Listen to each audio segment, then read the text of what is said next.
Duray. Can you give me the connector for this? The Ethernet's not connected. Oh, yeah.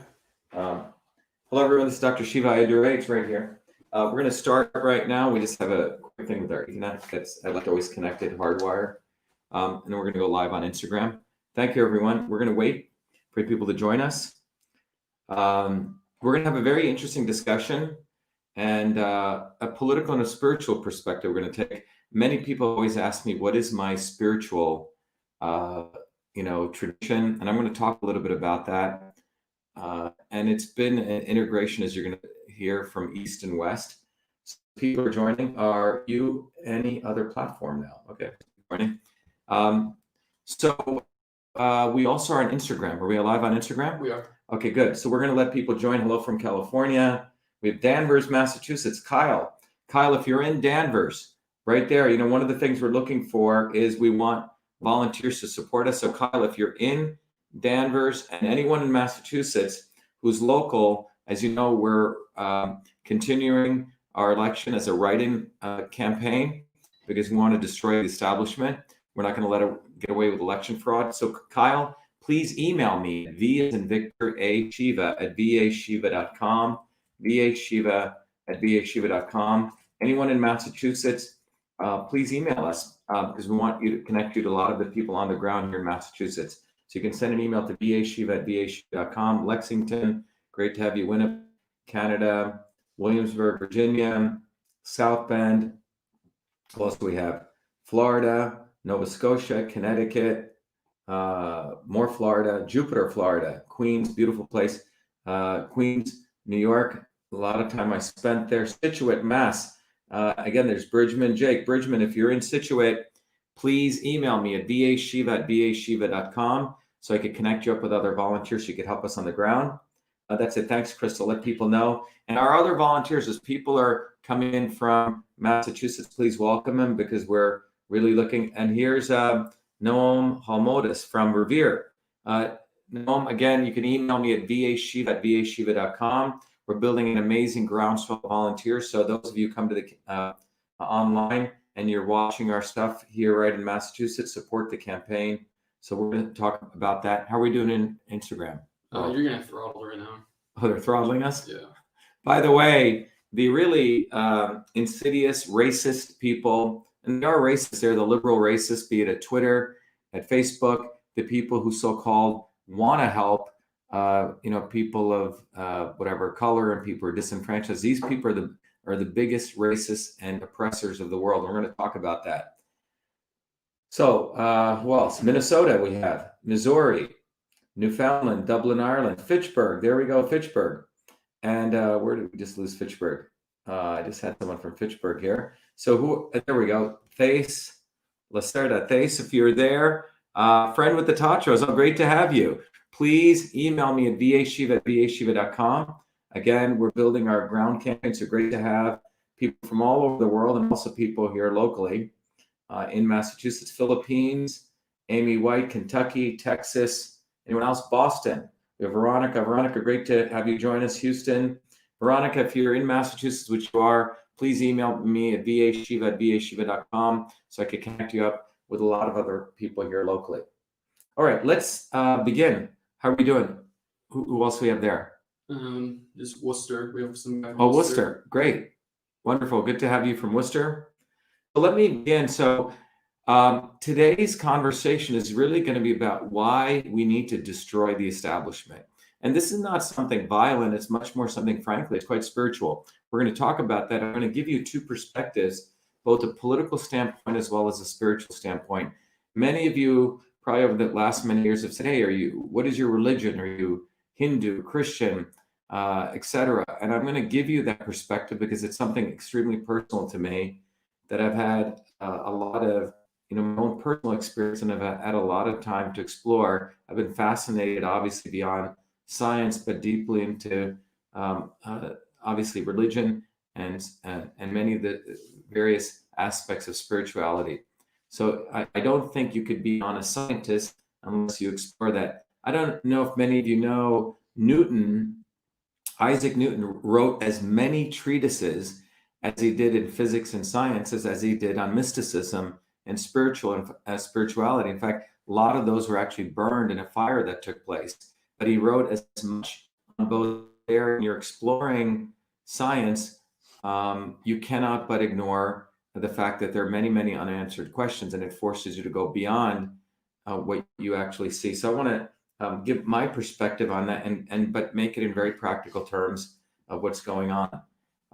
Many of you know I grew up in two worlds as a child. I grew up in a village in deep South India and also the city of Bombay. So I had two worlds even within India. One was a world of complete cosmopolitan, the Western world, which is Bombay, which it's a major industrialized city. But in that city, you can see driving down the road, you can see you can see people in bullock carts, people driving on bicycles, people walking, people in Mercedes, rich to poor. The city of Bombay was, if New York was a city that's considered the melting pot, Bombay was a city that was like the industrial furnace.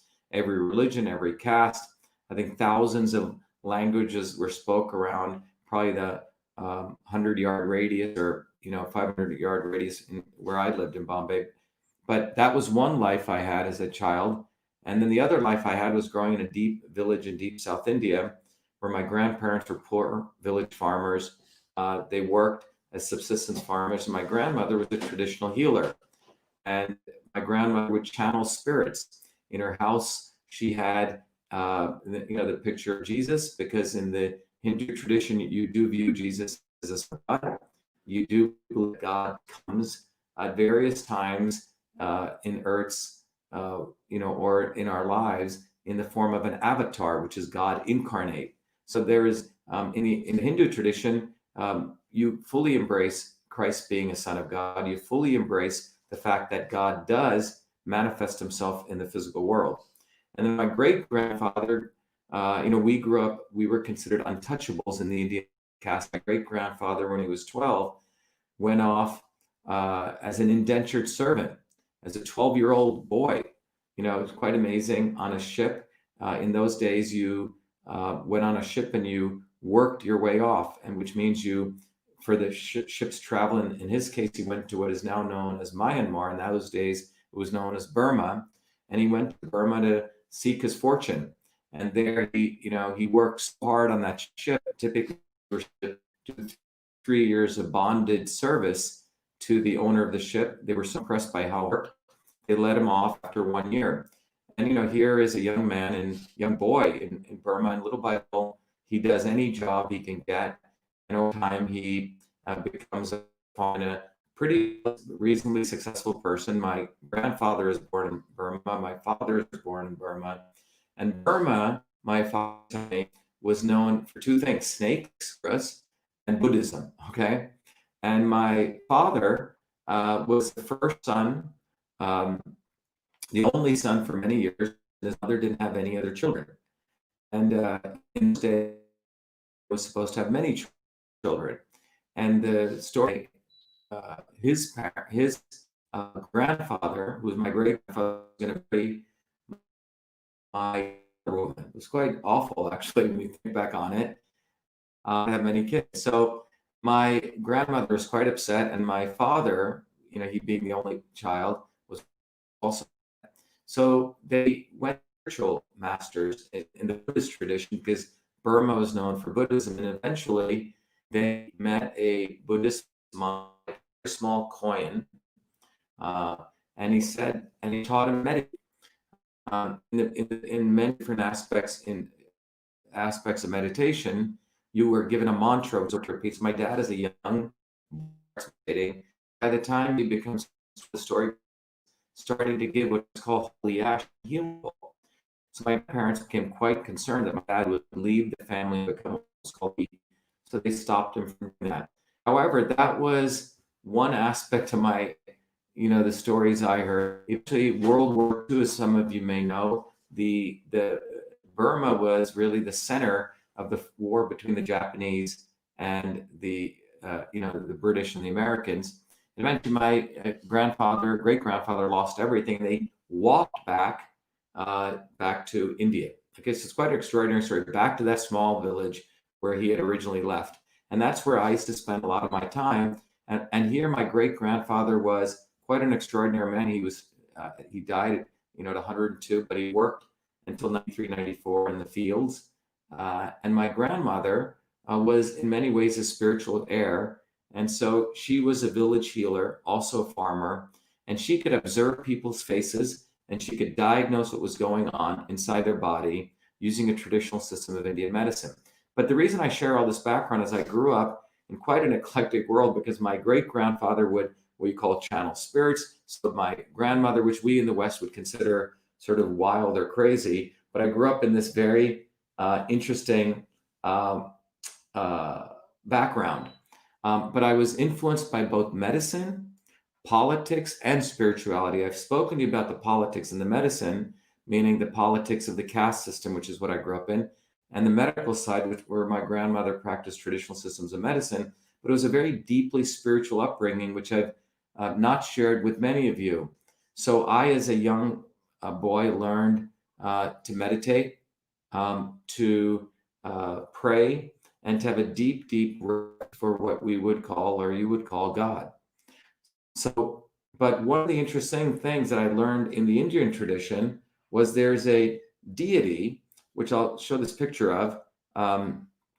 There's a deity in the Indian tradition called Murugan, and this is the sort of warrior version of him, which is Murugan. He's known as the god of healing and the god of war, and or Karthikeyan. Now, in the Indian tradition, there are two deities, Shiva and his wife Parvati, and they have two sons. Many of you may have seen the son with the elephant tusk, which is known as Ganesha, but there's another son called Murugan. And Murugan has essentially a staff, which is a pointed arrow at the end of it. And he's known as a god of war, but also as a god of medicine. The story goes, Shiva passed the knowledge of medicine to his wife, and that was brought to earth by Murugan. So Murugan is known as a god of healing, but also as a god of war.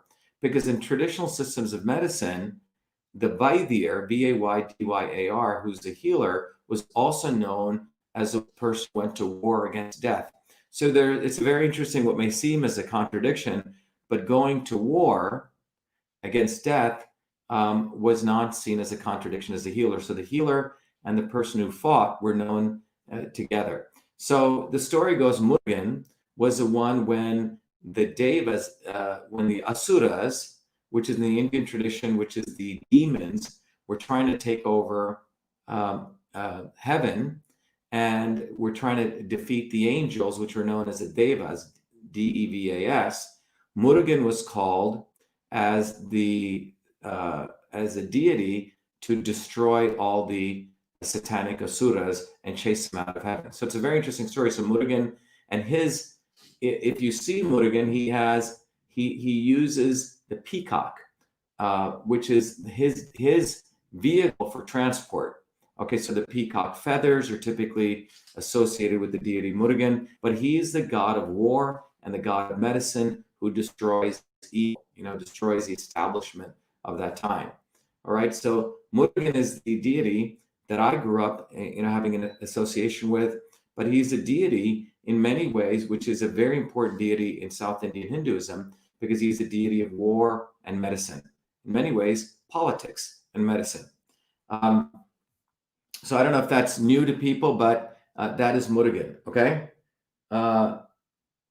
Now, what's interesting for me is, as I was also deeply interested in the message of Christ growing up. When I was young in India, I actually went to Catholic school, because growing up in India, that was one of the way you can actually get educated. So my parents sent me to Catholic school. So I was deeply, deeply moved and interested in the life of Christ. So I probably read, I have so many books here. There's a book here, Jesus in India, or Christ the Revolutionary. I've probably looked at all the different, from the Old Testament to the New Testament. I've even looked at the Mormon Testament. I've studied all the variations of Christianity, as many books as I could devour. But one of the things that became clear to me was the life of Christ was a deeply spiritual life. And to me, I see no So Hindus will say, why do you consider Christ as the Son of God? And I do not find that as a contradiction, because the teachings of very, very deep spiritual Hinduism also consider Christ the Son of God. So to me, this is not a contradiction. But what's really fascinating for me is the deity Murugan that I just shared. There's not contradiction, because when you look at another deity or an angel in the Christian tradition, Archangel Michael, it's fascinating because Archangel Michael has a similar spear as Murugan has. He also has his feathers are the angel feathers are very interesting. They're the feathers of the peacock. And what's also interesting, if you look at the story of Archangel Michael, he's the one who chases Satan out of heaven, and in fact, led the angels who were being attacked by Satan. But he's the one who chases Satan. Very similar to the story of Murugan, the peacock, who has a peacock as his familiar, as his vehicle, who chases the asuras out of heaven in favor of the devas who are being defeated. So, I haven't had a chance to do all the spiritual research, but it's clear that the spirit behind both of those deities is probably the same energy. And in fact, the Archangel Michael is known as a healing angel as well as the god of war. So it's both. So to me, it's a fascinating, from a spiritual perspective. I find myself in an interesting position, because someone said, isn't there a place where they say Jesus visited and was later buried? Yeah, I mean, there's an interesting book I have here. If some of you want to read, it's a book that says, here it is, let me bring it up. It says, Jesus was in India. If you guys want to read this, it's a very interesting book. I had a chance to read it, but it's an interesting book because it says that the life of Jesus went through various perspectives, where Jesus grew up, in the Middle East. And then there's a period of his life where people don't know where he went. And at that time that Jesus was alive, there was a university in India known as Nalanda. Just like people come to Boston for education in those days, people used to come to India for all sorts of education. And there's a recording of an individual coming from the East who they associate with Christ. Anyway, it's an interesting discussion that people should explore. But for me, I've been deeply trying to find the interlinkings between Hinduism and Christianity, and there's many, many core beliefs that are actually quite similar. But to me, the reason I wanted to share this view is the Archangel Michael, his journey of chasing the Satan and the devils out of heaven, matches one-to-one with the story of Murugan, or Karthikeyan, this deity in the Indian tradition, chasing the asuras, which we call the devils, out of heaven. And the fact that they both have, Archangel Michael has a peacock feathers, and the familiar of Murugan is the peacock. And also they both have a very similar staff to destroy evil. And also the fact that they're both the healing deities, or the healing angel, as well as the angel of war. So it's fascinating to me. So why am I bringing that perspective? Because I thought it'd be very interesting. We have running our write-in campaign.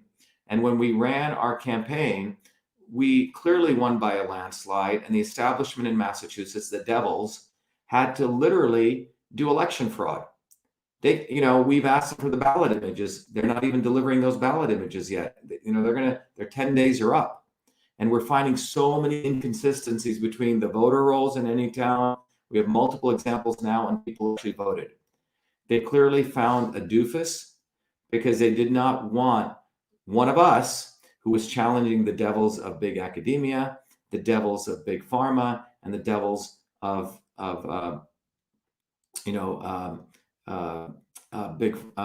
pharma, as well as the devils of big tech, because these three devils are interconnected: big tech, big pharma, and big academia. And they're interconnected to literally suppress our freedom, destroy our health, and essentially suppress truth. And that is what this movement has been about. In many ways, to me, it's not only a political movement, but it's a deeply spiritual movement, because the people who have been attracted to our campaign are people who have tremendous connection with spirit and want to see a significant change. So we are running, as many of you know, our write-in campaign. And our write-in campaign for U.S. Senate, as I shared before, is right here. And let me bring it up. And our campaign is a write-in campaign, which means anyone can write in my name on the ballot. You can be Democrat, Independent, Republican, we don't care. Because when you really start breaking this all down, what you find is that the establishment is won. And when I mean the Republican Democrat establishment, I mean the capital R Republican GOP establishment and the capital D Democrat GOP establishment. I'm not talking about people with a lowercase r say I'm a Republican, I'm a Democrat, because ultimately all of us who are working people, whether you're left or right, lowercase left or right, we all have the same enemy when we look at it. It's those people who want to force vaccinate. It's those people who want to destroy our health. It's those people who delivered us crumbling infrastructure. It's those people who want to, not fully reopen schools and have our kids in masks. It's those people who also want to keep businesses locked down and who want to tax us. They're really the devils here. And in our new logo that we've done for our campaign, I just want to bring it up. It's in our new card. Let me share this with you all. It is essentially this logo. And this is essentially what we're putting on all of our cards. You can see it right here. It says, let me see here. Yeah, it says, write in Dr. Shiva, U.S. Senate, destroy the establishment. It's pretty simple. Why do we say this? Because ultimately, they do not even practice what they preach, which is a fair election. They commit election fraud, not only to me, but they've been doing this consistently. With one switch, they can completely give someone else our votes and take votes from others. Because as we've shown, is in their software, they actually say, as Bev Harris, John Breaking, and others have shown, that they actually save our vote count, not as a whole number, but as fractions. It's unbelievable this takes place. And I'm going to share this widely, but that's why we need to write in my vote, because it's ultimately to destroy the establishment. Forced vaccinations, we need to destroy the establishment. Because ultimately, if voting isn't fair, it doesn't even matter, because they can always vote for forced vaccinations, even though the majority is against them. And you have to really sincerely step back and you have to think about everything that we as a majority want, these people are against. How do they pull that off? Because they control the election process. That's why we need to destroy the establishment in 2020. And I think 2020 is an amazing opportunity, because if you think about it, anyone who's studied physical stuff, or spiritual stuff, you cannot create something unless you destroy the past. Obviously, you want to preserve things that are viable and actually work, but there is a destruction process that takes place. Your cells, by the time you wake up tomorrow morning, and by the time you go to bed the next day, 10 billion of your cells die. So your body destroys things, and 10 billion new ones are born. So among your 10 trillion or 100 trillion cells that you have, 10 trillion cells you have. So each day, things are being destroyed, things are being born. It's a natural process of life. So today in the world, we have an establishment. And that establishment, in the United States, in 1776, there was a war for independence. But over the last probably 100 years, that establishment has come back into power to what we know as this two-party system. And they do not want outsiders. So the notion of votes and election in many ways is a fiction, as we saw here in Massachusetts. Now, in Massachusetts, in the county that we won, 70%, 80% of the votes were hand counted. Okay? It's quite amazing. And the votes where there's machine counting, that's where we saw this flipping of the votes, et cetera, which we're going to continue to expose. So I want to, someone said the deep state establishment is terrified of you, Dr. Shiva. They're cheating to keep you down, keep up the fight against these devils. Yeah, Tom, so you bring up an important point. The broad mass of people, most of us are good people. It's a very small set of people that truly are the devils, and they truly want to enslave people. And they are what we call the establishment. It's not a lot of people. I mean, 5 major companies, 5 major individuals control big tech, which suffocate, which throttle our views on Facebook, which throttle our views on YouTube, etc. It's probably about 5 university heads, which control truth. So if you think about 5 people control freedom, it's probably about 5 big tech people control freedom, 5 university presidents control truth because they control essentially the flow of money, how the money goes, and 5 probably big pharma executives, big hospital executives, big pharma executives control our health. That's what's actually going on. It's a very, very finite set of people. And so I think part of our goal here in this movement for truth, freedom, and health is to awaken. There's a few of them. And what we need to do to destroy the establishment is to have the right politics. And that politics has to be one, recognizing, as all of us are starting to recognize with truth, freedom, and health, you have to have freedom. Without freedom, you can't get to truth. And without truth, you can't get to health. And without health, we can't have the strength to fight for freedom, that interconnection. And the other part of understanding this aspect of the establishment is that the establishment is very devilish, very, very devilish. It creates another version of itself, which I've tried to explain, which we call the not so obvious establishment. It's the people like Bernie Sanders who talk a game, and at the end of the day, they give away all your quote unquote, revolution over to Biden or to Hillary Clinton. You have the same with the medical freedom movement, etc. In all of these movements, you have to be able to distinguish. It's easy to identify the devil, but the devil has 2 sides. The devil has the other side, which acts as though it's against the devil, but it's actually a different face of the devil. And this is essentially the spiritual consciousness everyone needs to raise. A very old mentor of mine said, look, we come to this world as doves, but one of the goals is to leave as eagles, which means we come to this world very naive. We think everyone is good, and you start following certain people you think are fighting, and you find out they're actually the devil. So it's really important. Life will take all of us, hopefully sooner, to understand the concept of the not so obvious establishment. And so when you look at the perspective that I'm trying to offer today, is that 2020 is a very interesting point in human history, because everything is coming to a head here. We see those in power openly just cheating, like we saw in Massachusetts. They don't care. You find a dude to run. He doesn't have to do any work. He doesn't have to put any lawn signs. He doesn't have to do any stand-ups. He doesn't have to campaign. He doesn't have to raise any money. A few phone calls are made for the doofus, so they lose, and you can have flipping of elections. That's where we are at today.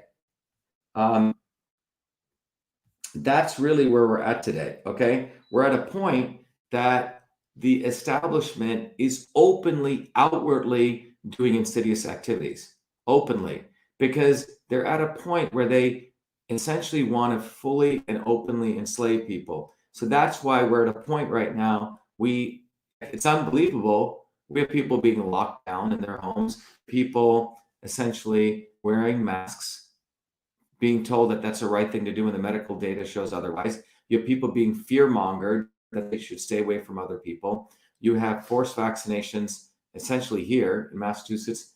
Your kids have to go get a flu shot before they can go to school.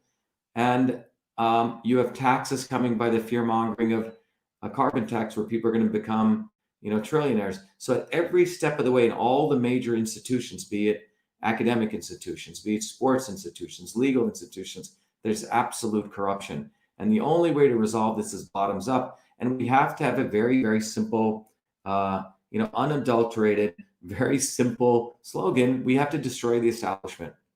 And that destruction, as you see the Archangel Michael with his spear, or Murugan with his spear, has to be lethal and destructive, because these people do not care about you or working people. They want to squeeze the working people, they want to enslave people, and they want to strangle all of us. And so that's why we decided our slogan on the cards we have coming, the new ones, write in Dr. Shiva, because people taking up their sword is interesting. The pen has a nice little point at the end of it, just like all these spears do, and writing Dr. Shiva, for U.S. Senate is our way of putting our spear right into the establishment. So that's what I wanted to share with you today, that in 2020, someone said in Massachusetts are amazingly acting like the nannies, telling us we don't know better. Sean, you're absolutely right. And by the way, Sean, if you're in Massachusetts, please We need more volunteers to hand out all of these cards we're printing out. We have thousands of volunteers, but please join the team at vashiva.com. So let me just take a quick aside to Sean's point. Those of you who are in Massachusetts, and those of you outside of Massachusetts, number one, please tell all your friends in Massachusetts, or if you're in Massachusetts, just go to I write in Dr. Shiva to let us know that you're getting ready to write us in for the November 3rd, so you can give your mobile number, so we can send you some reminders. Promise we won't send you 3 or 4. A quick text, your zip code, where you live in Massachusetts, and your email. So those of you outside of Massachusetts, let everyone know they should pledge to support the campaign. The other thing is, obviously, those who want to volunteer can click on the volunteer button. And anyone outside of Massachusetts, please volunteer. It's a lot of fun. You get to meet some great people all over the world. You can help us make phone calls. You can help us be a digital warrior on social media. You can also come to Massachusetts. We have literally some people who moved here to Massachusetts to help us. And the last thing, obviously, which is a reciprocal relationship, you can donate to support the campaign. And when you donate for the campaign, one of the cool things I do is I want to reciprocate. I want to teach you what is a system from all my training as an engineer, as a scientist. What is a system and what is revolution? I have a very cool book called System and Revolution.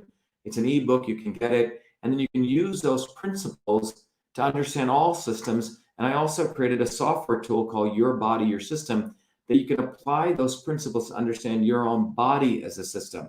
And by the way, only you have to be in the United States to do this. Anyone outside of the United States and you want to get access to the same tools and the same book, just go to yourbodyyoursystem.com. You can get the book when you click on Get Started Now, but you can actually answer a set of questions for yourself. You can figure out in this triangle, a red dot will appear once you answer these questions to figure out what kind of system you are. And then you can answer different of other questions, which helps you understand how your body is doing as a system today, which is a black dot. And then you can figure out how to bring the black dot back to the red dot, okay? Which means back to you, where your body functions well. And that's through redirecting certain foods, supplements, and obviously exercise. So it's a great tool to understand your body as a system, but more importantly, understand all systems. So support the campaign, take advantage of this, and I hope you guys got some value out of this. I know it's a little bit of an esoteric talk, but it's really to really bring back the key point here that we should be bold and go to destroy the establishment, because the establishment today doesn't give a damn about you. When I mean you, working people. They want to squeeze us, they want to enslave us, and they definitely do not want us to do well from a health standpoint. This is why the entire emphasis today is about vaccines, vaccines, vaccines. It's not about teaching people. And Justin Grimes says, please pledge for Dr. Shiva, November 3rd, and tell your friends. Exactly. Everyone go out there and do that, because we're building, again, as I've always said, a bottoms-up movement. But we want everyone to take their sword, which is their pen, and poke the establishment, a good poke, by writing us in. And so anyway, I hope it was helpful. Is there any other questions? Do you have any other questions out there? Dylan, coming in? No, it's just like comments, just statements. Okay. So we have one here, uplifting talk. Thank you. Yes. So again, for those of you who joined us late, let me just remind everyone that what I was sharing, and I'll close on this, but it's what I shared was that there's a very, very beautiful integration between between East and West, between the system of the Archangel Michael, who's one of my great angels. He's an angel of medicine and healing in the Christian tradition. He has the peacock feathers. He's the one who chased out Satan out of heaven to help God, and he defeated Satan. And he carries that spear, to destroy evil. And in the Hindu tradition, there's a very similar deity, which is also a agent of God who chased out the asuras, asuras, in supporting the devas, which are like the angels in heaven. And he also has the same spear, and he is also in the Indian tradition known as the god of healing and medicine and war. And he also, his symbol or his vehicle for transport is the peacock. So very interesting. That's what we talked about today. So anyway, thank you, everyone. Please support the campaign, support yourself. Let's win truth, freedom, and health. And you've given us all a great number of suggestions. So I'll get back to the immune system video. I think people want to know how to take vitamins, what is a vaccine, what are RNA vaccines. So tomorrow I'm going to do a talk on what is a vaccine, how does a vaccine work.